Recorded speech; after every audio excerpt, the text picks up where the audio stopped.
hot or not, Instagram or the offices. I thought through this. I actually am paying attention, but I was thinking, okay, I think I know what this is, and I'm trying not to hit the show notes and cheat.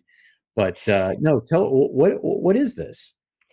So this goes back to the whole return to office draw. I think that companies are struggling with how do we get people back to the office.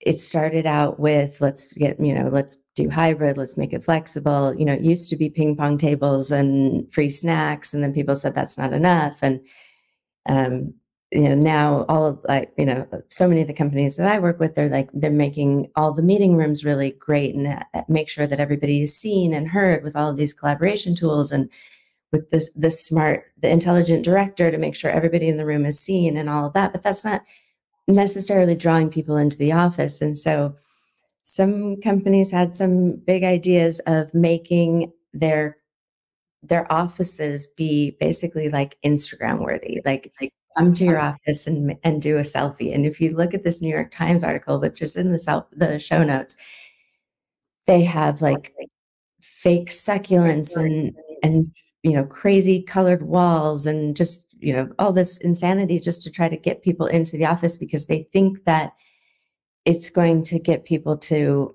do the day in the life of, which was kind of a popular thing on social media for a while, to bring them into the office. But apparently it backfired. People were like, nope, I don't care about your Instagram shots. I want flexibility and I want pay.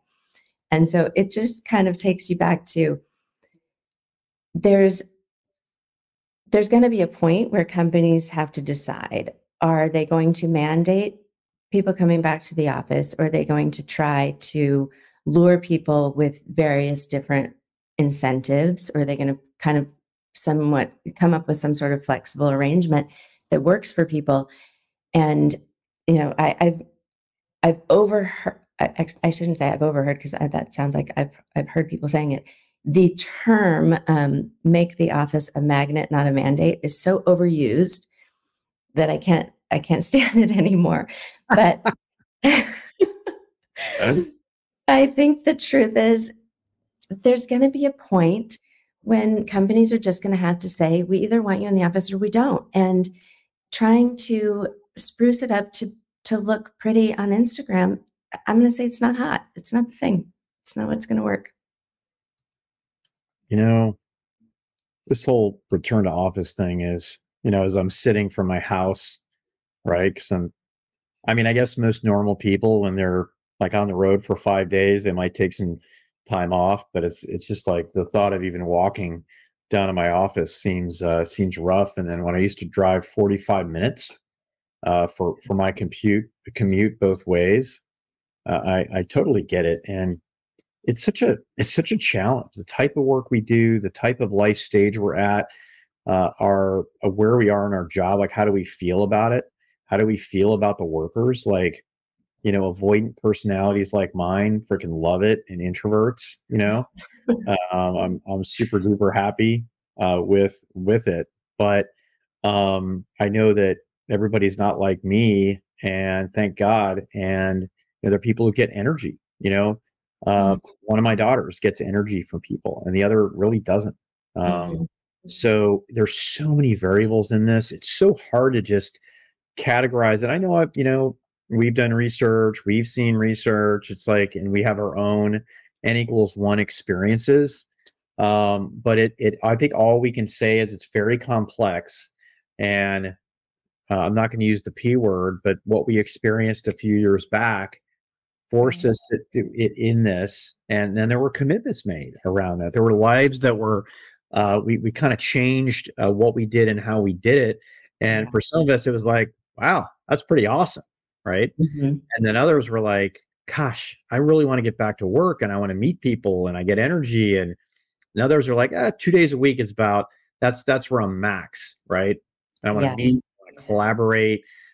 Here's what I know for certain, and I'm sticking to this: the tools are not ready for an all remote, for even the biggest of introverts. And you have to get together. There's the human nature of it. We're not able to duplicate um, humanity through the current cameras and the current microphones and the current audio systems, uh, Hmm. and the less tuned in that people are to be able to, let's say, read a facial expression, and they need a facial expression plus body posture plus the squinting of your eyes, Hmm. to get a little bit more help. um we're just not there yet. And I don't know, I'm not going to say will we ever be. I think we'll be able to improve it with better technology. And so for instance, instead of like right now you're this tiny little block on my screen. If you were Right. size in 4K with three-dimensional video or an audio or something like that, I don't know, but I think it keeps analysts in business, and uh, like us, and us constantly uh, working from the outside in to try to figure this out in this industry. So Well, it's funny. One of the things that Javed said on the WebEx call this morning was he's like, "Well, the meeting note summary is so good, you might stop coming to these briefings." It's like, like at some point, do we want the technology to be good enough? Is like, are people just going to stop coming? Because really, if you even look at camera usage, people at the beginning, when people were, I'm not going to use the word, but when people were in lockdown at home, everybody was on camera. And then people got lazy about being on camera. And then it was like, should we just do a call? A call doesn't, it's just not the same. You really need to be able to see people sometimes. And I think when you're working with somebody really closely, especially on creative projects or really having to dive deep on stuff, you can tell if somebody's paying attention. You can tell if they're engaged when you can see them.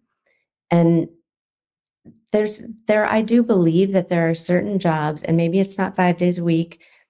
I think there's some flexibility. I've seen companies where people come, like maybe they've moved out of state, but they fly in for 3 days a month, and that's on their own dime or whatever, because that's their choice.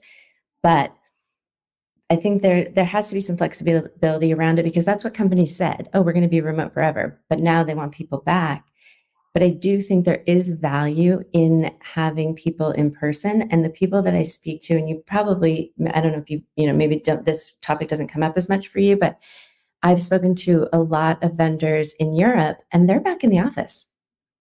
It's like, it's not even that much of an issue for them there. yeah.